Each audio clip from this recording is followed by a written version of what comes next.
of my younger years wanting to be older. From some of my earliest days, my brother was 6 years older than me and always got to do stuff a lot earlier than I did, obviously because he was 6 years older than I was. And I just remember being a little kid always wanting to be a little bit older so that I could do whatever that thing was. Or you go to an amusement park and it says you have to be this tall in order to ride the ride, and I'd be just a little too short to ride the ride, and on my tippy toes I would be silently and sometimes not so silently wishing that I was just a little bit older, a little bit bigger, so that I could move on from that state that I was in and do something. My wife and I have a little girl. She's almost 2 years old. And I noticed the other day that she was actually walking around in my shoes, and she had this giant smile on her face that she was walking around not in her little shoes, but she had stepped into Daddy's big shoes.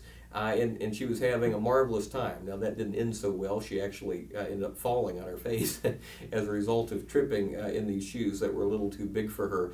But there's a metaphor for life in that we do want to grow up, we want to move on, we want to leave behind childhood and progress into adulthood as quickly as we can. Until, of course, we actually get there. And I don't know how old you are, but once we get there and we look at children, we say, wow, life was a lot simpler back then, when my biggest worry was whether to play with this toy or that toy, or what time my nap was going to be, or something like that. There's something very, very special about childhood, and sometimes we tend to kind of race through that stage of our lives when later on we wish we could kind of push the rewind button and get back there. Well, this is a familiar story. If you read today's scripture lesson, you probably heard of David and Goliath. You're familiar with that story. It's where the kid summons all of his faith and all of his courage and overcomes the threat of a giant. And that's where we find ourselves today. Just a couple of initial points that I think are relevant to your life and to mine this week. The first one is that challenges arise and adults crumble. And once I heard a pastor talking about this, and he said there's something about adulthood you have to understand. It's the fact that we as adults are made up of a series of experiences that have shaped us and molded us throughout our lives. And so if you don't have a particular experience, for instance, when you're a little kid and you don't know that, for instance, the stove is hot, you don't know to be afraid of it, right? There's no fear there because you have not experienced being burned. And so the older we get, the more our experiences begin to add up, and the more that fear begins to creep into our lives because we have experienced things. We've experienced falling down. We have experienced being let down by other people. We've experienced fear and anguish and making a bad grade and missing the mark and not winning the race, and you name it. Our lives as we get older and older are accumulation of these things, and as a result, sometimes in our lives there can be circuit breakers that go off. The last time I did that, I got burned. It didn't turn out so well. I wasn't successful.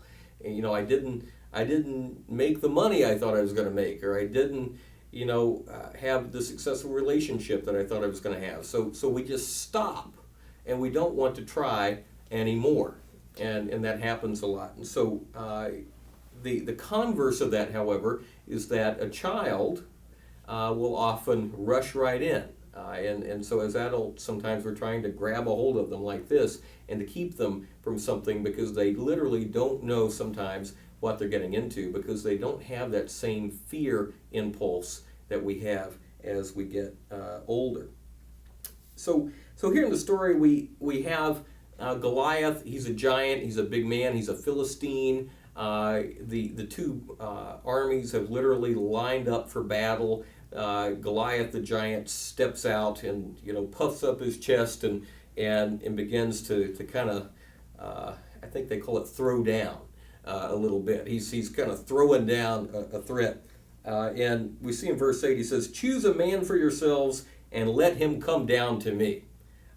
He's probably pointing his finger at them as he says that. And then in verse 9 he presents a challenge and an offer. The freedom of of the nation is at stake. Israel has had its issues with freedom during its history. Here again, they're faced with an imminent threat to their very freedom. He says, if you win, you win. If you don't win, you're literally going to become ours. We're gonna overtake you. We're going to enslave you. And how do the people respond to that sort of threat? Unfortunately, even though they're the people of God, they don't respond with a great deal of confidence. Quite the opposite. They respond, we learn in verse 11, with fear. The scripture says they were dismayed and greatly afraid. They were trembling in their proverbial tunics at that particular point in time. What on earth do we do if we back away entirely from this fight? Then we're surely going to lose. If we go forward, then we're probably also going to lose. So what do? They were stuck between literally a giant and a hard place, if you will. They're there and they can't see a way forward. And verse 24, we kind of see that crumbling I was talking about. And all the men of Israel, when they saw the man, fled from him and were dreadfully afraid. That kind of fear that you literally feel in your gut. I'm not just talking about a little bit of fear. I'm talking about the kind of fear that makes you want to throw up kind of fear. And that's what's going on here. So based upon their knowledge of how these battles work, if you want to use a football metaphor, they're the weak little team of freshmen up against the giant seniors, that could literally mow you down. You have that kind of weighted scenario, and of course the other side, in addition to all that, has this secret weapon named Goliath, who's particularly large. In my brief football career, when I was in middle school, there was a kid I remember on another team that was like that. This kid could take off running, and our entire football line would literally part like the sea to let this kid through, because this kid was like a little 18-wheeler. He would just literally mow you down, and after you've been mowed down a few times, in our young experience, we had learned that wasn't so pleasant. We would rather get out of the way and potentially have a touchdown scored on us, as opposed to getting hit by that kid. I was once hit by him, and I think he knocked me literally 15 yards or something like that. So one of those kinds of kids who probably had failed so many times, he should have been in like 11th grade instead of 6th or something like that. He was, you get the picture. That kind of scenario is going on here as we see the nation of God, the Israelites, versus Goliath and his band of terribly violent compadres there. Well, in the face of all that, who steps up to lead? So he's thrown down this challenge, send a man, we're gonna throw down, we're gonna do battle right here, send somebody to do it. And who on earth is the only one that steps up in the face of all that? Well, it turns out to be a kid. And not just a kid, not really your rough and tumble kind of kid necessarily, but a pretty good looking kid, not the biggest kid in the world. There were issues earlier we talked about with David, not being the biggest of the bunch and not being the strongest of the bunch and things like that. And he's the one that steps up. And in that process, he doesn't even wear any armor. He has the offer to put on some armor and things like that. He puts it on. It doesn't fit him. He's uncomfortable in it. He says, no, I'm just gonna go forward with what I have. So he has his staff. He has his stones. And he goes forward with what he has. And in the face of all that, the reason he does it is he says, the Lord will deliver us. If God is for us, who can be against us? So the only thing this kid has going for him is faith. That God is on our side. They can have Goliath. They can have 500 Goliaths. It will not matter, because God is on our side. Now, all the adults, of course, knew that. They knew the answer. They knew that God was on their side. They knew they were the people of God. They knew that they had experienced God's protection in the past. But in the face of the giant, when the going got tough, in the crucible of the moment, they forgot all that, and they were heading in the other direction. So where does it find you today? Are you the David in the story with the childlike faith that says, I know that God has made a promise to me.